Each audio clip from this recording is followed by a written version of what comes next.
Dan kita akan masuk ke bab kemungkinan yang adalah bab yang terakhir dalam kajian kitab kita ini. Kita akan baca sebagian hadisnya ya, dan sebagian insya Allah mungkin akan kita lanjutkan di pertemuan akan datang bila belum selesai ya. Karena memang hadis ini cukup panjang atau bahasanya cukup panjang. Dan hadis terakhir nanti dalam bab kita di jilid 1 ini adalah hadis nomor 578. Sementara sekarang kita akan masuk di bab ke-40 hadis nomor ya, 563 dari awal kita belajar. Saya akan bacakan beberapa hadis dan kita akan lanjutkan insya Allah di pertemuan akan datang sekaligus kita menutup buku kita ini. Ya. Yaitu bab nomor 40, ancaman meninggalkan sholat secara sengaja dan menundanya sampai waktunya habis karena meremehkannya. Ini bab yang penting sekali teman-teman sekalian. Bagaimana ada ancaman yang sangat berat bagi orang yang sengaja menunda sholatnya tanpa ada udzur, ya. Apalagi sampai habis waktunya. Saya duhur ditunda sampai menjelang azan, sudah azan asar baru dia mau sholat duhur. Nah, ini ancaman luar biasa. Kalau ini aja ada ancamannya, bagaimana dengan orang yang meninggalkan secara sengaja nggak sholat sama sekali. Hadis nomor 563 dari awal kita belajar hadis pertama dalam bab kita dengan sanad sahih dari Jabir bin Abdullah radhiyallahu anhuma. Dia berkata, Rasulullah SAW bersabda, "Bainar rajuli wa bainar kufri tarkus shalah." Antara seseorang dengan kekufuran adalah meninggalkan sholat. Meninggalkan sholat. Diriwayatkan oleh Ahmad dan Muslim, dan dia mengatakan, "Bainar rajuli wa bainar syirki wal kufri tarkus shalah." Antara seseorang dengan kesyirikan dan kekufuran adalah meninggalkan sholat. Diriwayatkan juga oleh Abu Dawud dan An-Nasai dan lafadznya, "Laisa bainal abdi wa bainal kufri illa tarkus shalah." Tidak ada antara seorang hamba dengan kekufuran kecuali meninggalkan sholat. Mirip-mirip lafadznya. Kemudian masih nomor yang sama, masih urutan 1. Diriwayatkan oleh Tirmidzi dengan lafadz, "Bainal kufri wal imani tarkus shalah." Antara kekufuran dan keimanan tipis sekali. Perbedaannya yang langsung memisahkannya adalah meninggalkan sholat. Diriwayatkan juga oleh Ibnu Majah dan lafadznya bainal abdi wa bainal kufri tarkus shalah. Antara perbedaan antara seorang hamba dengan kekufuran adalah meninggalkan sholat. Jadi semua ini, hal-hal ini teman-teman, dalam satu nomor yang diurut oleh Al-Mundhiri rahimahullah, menunjukkan kepada kita bahwasanya ancaman yang sangat berat bagi orang yang sengaja meremehkan sholat, apalagi sampai meninggalkannya. Meremehkan sholat, apalagi sampai meninggalkannya. Ini ancaman yang luar biasa. Karena betul-betul tipis sekali yang bisa memisahkan antara keimanan dengan kekufuran. Ya. Dalam arti kata dari sisi perbuatan, yaitu meninggalkan sholat. Ini dasar sekali. Artinya, bisa dikatakan orang itu beriman dengan dia selalu menjaga sholat. Makin dia detail, makin dia hati-hati dalam mengerjakan sholat, azan langsung sholat, kemudian dia memperindah ya pakaiannya, bacaannya, gerakannya, sampai salam, itu makin pertanda keimanannya luar biasa.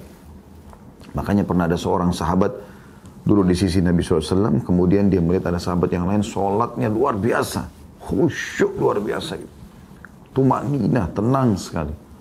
Sampai-sampai yang di sebelah Nabi SAW mengatakan, "Ya Rasulullah, saya mencintai orang ini karena Allah." Kata Nabi SAW, "Pergi dan ucapkan di hadapannya." Gitu kan. Jadi itu tolak ukurnya luar biasa. Sholat itu kalau ada orang yang menganggap remehnya, berarti dia sangat dekat dengan kekufuran. Kita tidak katakan dia kufur, kecuali dia memang membangkang terhadap hukum sholat, mengatakan tidak ada sholat itu, maka dia bisa kufur. Tapi kalau dia meninggalkan karena malas-malasan, ini dosa besar dan berbahaya sekali. Dia bisa meraih dosa yang kadar besarnya seperti dosa kekufuran, walaupun dia belum keluar dari Islam. Kalau dia menganggap remehnya ya, sengaja menunda-nundahnya, maka setiap muslim dan muslim harus hati-hati. Komandan azan itu, hayya 'alas shalah, hayya 'alal falah, ayo mengerjakan salat ya. Ayo menuju kepada kemenangan. Ini supaya langsung dijawab pada saat itu. Salah satu makna hadis yang berbunyi, yang kata Nabi SAW, "La ya'lamun nasu ma fi nida'i was safar awal la atuhuma walau habwa." Kalau seandainya manusia mengetahui apa yang Allah janjikan pada saf pertama, pada azan dan saf pertama, maka mereka akan mendatangi keduanya walaupun merangkak. Nah, yang dimaksud dengan azan sini adalah baik menjadi muadzinnya, menjawab lafaz muadzin dan langsung segera sholat ya setelah azan itu selesai. Nah, ini poin penting. Dan juga pernah ditanyakan dalam hadis Bukhari Muslim kepada baginda Nabi SAW, amal apa yang paling Allah cintai? Kata Nabi SAW, as-salatu ala waktiha, salat pada waktunya. Ingat di awal bab kita yang sudah kita jelaskan, di awal kitab salat ini kita sudah ingatkan teman-teman sekalian, bahwa satu-satunya ibadah di mana Nabi SAW menerimanya di langit hanya salat. Yang lain semuanya di bumi. Jihad, menumpahkan darah, berkorban jalan Allah SWT, bakti sama orang tua, puasa Ramadan, haji, semuanya di bumi.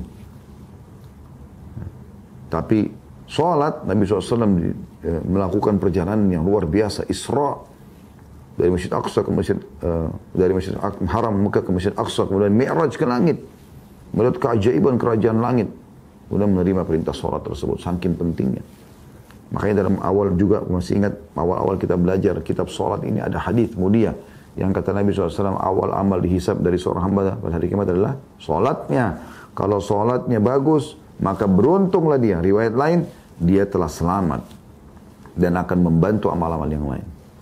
Kalau buruk salatnya, rusak, tidak konsentrasi, tidak wudu, tidak peduli dengan baju yang najis atau tidak peduli dengan waktunya, bacaan-bacaannya, gerakannya, maka rugilah dia.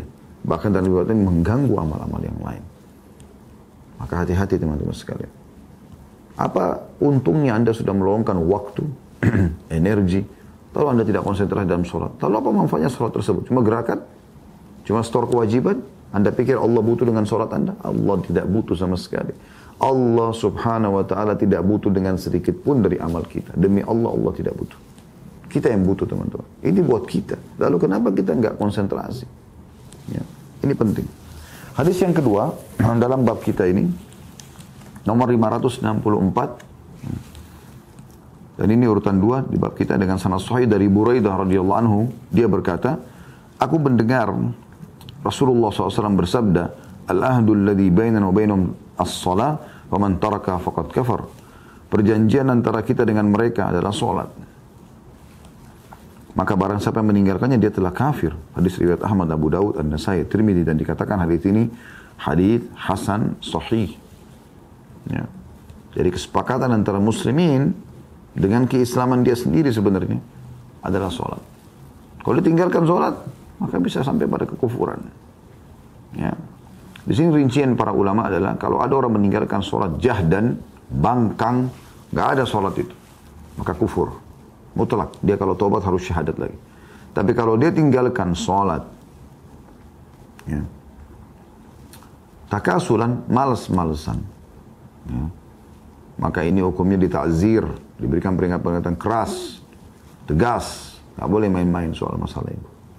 Pemerintah pun harus turun tangan sebenarnya kepada orang-orang yang meninggalkan salat. Itu kalau kita bicara idealnya pemerintah Islam, ya. Nggak boleh dimain-maini salat. Salat itu adalah simbol kita. Bahkan masjid harus selalu penuh.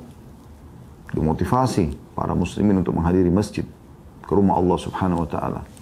Sumber kemakmuran, sumber ketentraman, sumber rezeki dari langit, sumber yang bisa mengangkat semua permasalahan yang sedang kita hadapi karena kebukaan sang pencipta Allah subhanahu wa ta'ala. Maka dia harus diingatkan dengan tegas, nggak boleh dibiarkan. Kemudian hadis nomor 565 dari awal kita belajar urutan 3 dalam bab kita, sahih mauquf. Dia sahih tapi hanya sampai sahabat. Ya, mauquf sudah sering kita ingatkan hanya sampai sahabat. Tapi tentu sahabat pun diterima pernyataan mereka ridwanullahi alaihim. Dari Abdullah bin Syaqiq al-Uqaili radhiyallahu anhu dia mengatakan atau dia berkata, "Kana ashabu Muhammadin sallallahu alaihi wasallam la yarawna syai'an min al-a'mali tarkuhu kufrun ghairu as-salat." Para sahabat Muhammad sallallahu alaihi wasallam tidak melihat satu amal di mana meninggalkannya adalah kufur selain salat.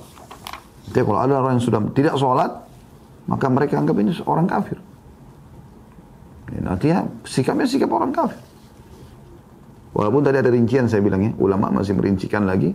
Kalau dia jahdan membangkang, nggak ada sholat itu, maka kafir, selesai. Bukan muslim. Dia meninggal 1 menit kemudian masuk neraka. Tapi kalau dia takasuran, malas-malasan, ini harus ditakdir, diperingatkan dengan tegas. Ya, mungkin dicambuk, mungkin diancam penjara, segala macam. Karena ini bahaya. Tidak boleh dia malas-malasan. Oleh karena itu teman-teman, kita di lingkup tanggung jawab kita saja, misalnya sebagai ayah, sebagai suami, Itu orang-orang terdekat kita, saya tidak boleh lagi kita main-main soal masalah ini. Tidak boleh toleransi masalah sholat. Gak ada di rumah orang yang tidak sholat. Harus sholat semuanya. Tutup aurat. Dia wajib-wajib puasa Ramadan. Ini semua tidak ada toleransi. Harus semuanya mutlak. Kemudian hadis selanjutnya 566 urutan 4 dalam bab kita dengan sanad sahih dari Thauban radhiyallahu anhu, dia berkata, aku mendengar Rasulullah SAW bersabda, bainal abdi wa bainal kufri wal imani shalah fa idza tarakaha faqad asyrak.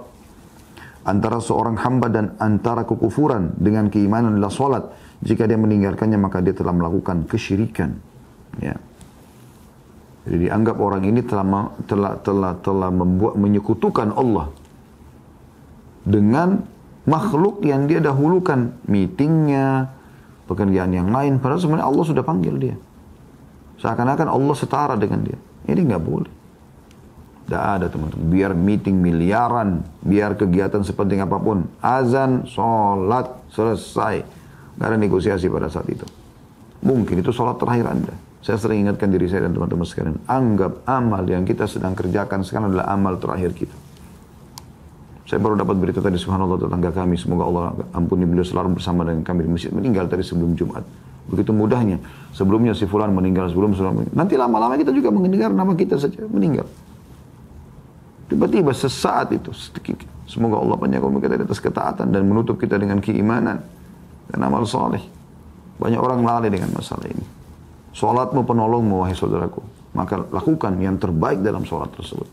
Saya pernah masuk satu masjid, subhanallah. Ada orang, Masya Allah, sholat itu luar biasa. Saya juga melihat, pertama kali saya di Indonesia ada orang sholat seperti itu dekat rumah kami. Dia dari takbir. Saya kebetulan dia sholat sunnah dan saya berada di sebelahnya. Saya tidak melihat secara langsung menyoroti dia, enggak, tapi saya memperhatikan gerakan orang ini luar biasa. Dan dia membaca itu, dia mengeluarkan suara kecil. Mungkin dia dengar, tapi sempat saya dengar sepintas. Dan itu retorik yang sangat baik sebenarnya untuk menjaga kekhusyuannya. Bagaimana seseorang itu kalau baca, keluarkan sedikit suara buat dia. Dan bagaimana dia fokus dalam bacaannya.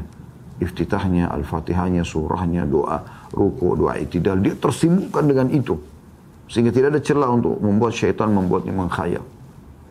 Nah, harusnya kita tahu kita sedang berkomunikasi dengan Allah SWT. Kalau Anda sedang bicara dengan atasan Anda, atau presiden kah, atau raja kah, saya yakin Anda akan coba konsentrasi supaya betul-betul ya, apa yang Anda ucapkan tidak ngelantur ke sana sini. Bagaimana dengan sang pencipta Allah SWT?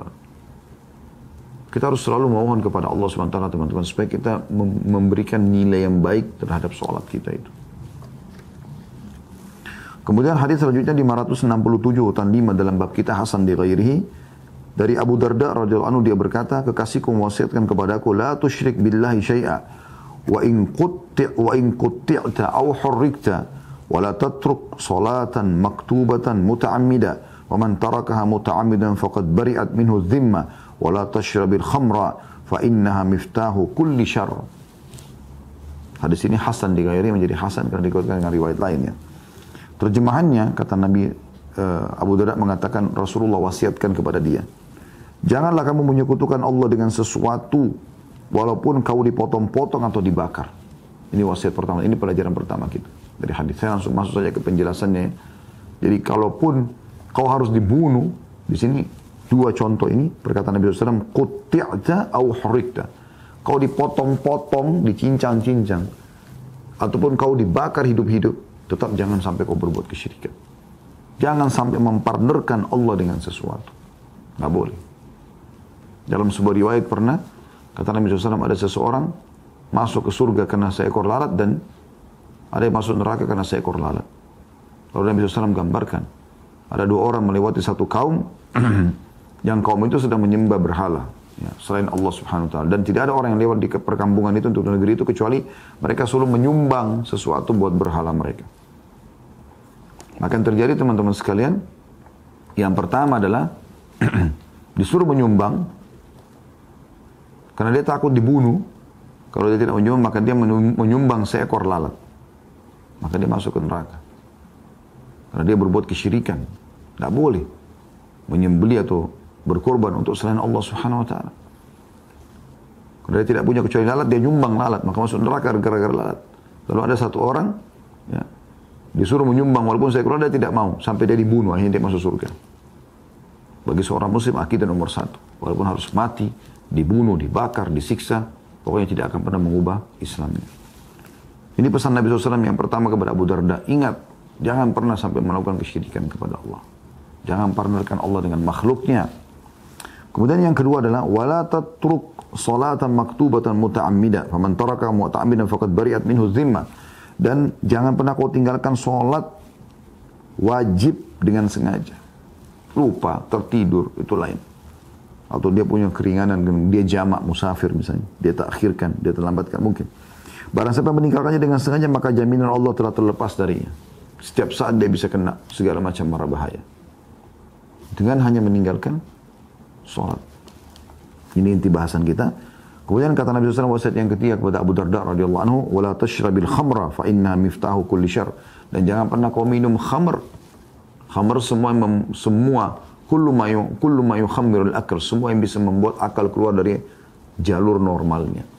Termasuk dalamnya narkotika, gitu kan. Jangan pernah kau sentuh itu.